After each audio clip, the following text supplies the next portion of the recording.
Na-access pa po ba yung previous filings para ma-save to PDF?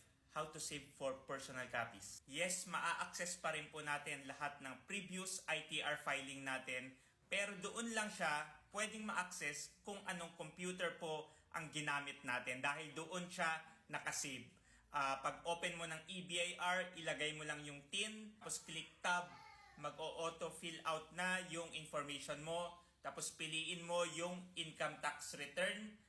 Lalabas po doon lahat ng previous filing mo at pwede mo na pong i-print out as a PDF.